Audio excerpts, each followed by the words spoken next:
महाभारत के महाकाव्य में भीष्म पितामह की मृत्यु एक महत्वपूर्ण घटना है जिसमें शिखंडी की भूमिका निर्णायक रही है। इस कथा की गहराई में जाने से पहले हमें उन प्रमुख पात्रों और घटनाओं को समझना होगा जो इस घटना से जुड़े हैं। भीष्म पितामह का परिचय। भीष्म पितामह, जिन्हें देवव्रत के नाम से भी जाना जाता है, हस्तिनापुर के राजा शांतनु और गंगा की संतान थे। उन्होंने अपने पिता की प्रसन्नता के लिए आजीवन ब्रह्मचर्य और सिंहासन के प्रति निष्ठा की प्रतिज्ञा ली, जिसे भीष्म प्रतिज्ञा के नाम से जाना जाता है। उनकी इस प्रतिज्ञा ने उन्हें महान त्याग और बलिदान का प्रतीक बना दिया। भीष्म पितामह महाभारत के सबसे प्रतापी और शक्तिशाली योद्धाओं में से एक थे। उन्हें इच्छा मृत्यु का वरदान प्राप्त था, जिसका अर्थ था कि उन्हें कोई भी मार नहीं सकता था जब तक कि वे स्वयं मृत्यु का वरण न करें। कुरुक्षेत्र युद्ध में भीष्म पांडवों के लिए सबसे बड़ी चुनौती थे, क्योंकि उनकी युद्ध कौशल और शक्ति अद्वितीय थी। ऐसे में भगवान श्री कृष्ण ने एक योजना बनाई जिसमें शिखंडी भीष्म पितामह की मृत्यु का कारण बना। शिखंडी कौन था? शिखंडी पूर्व जन्म में काशी की राजकुमारी अंबा थी। अंबा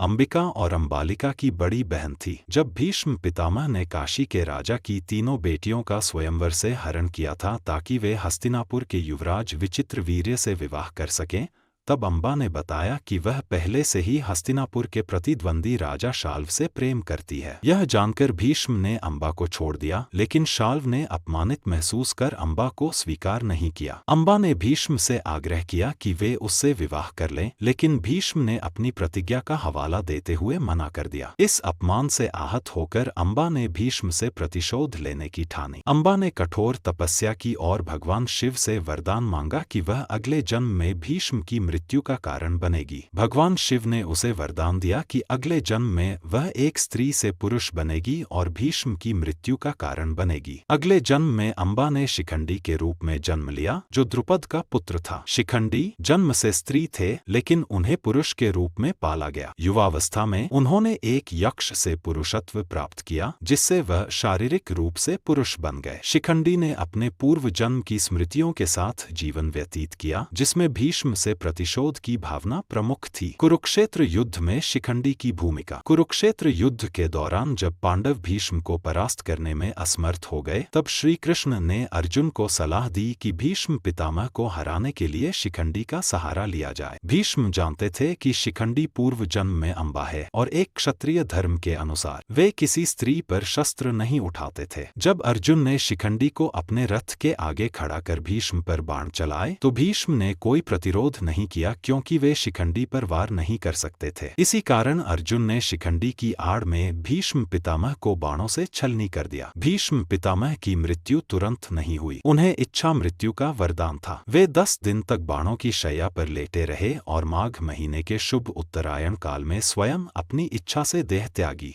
धन्यवाद दोस्तों, आपको हमारी यह जानकारी कैसी लगी हमें कमेंट करके ज़रूर बताएं, और आप हमारे चैनल पर नए हैं तो हमारे चैनल को सब्सक्राइब करें और घंटी वाले बटन को ज़रूर दबाएं, ताकि हम ऐसे ही आप नई जानकारी से आपको अवगत कराते रहे।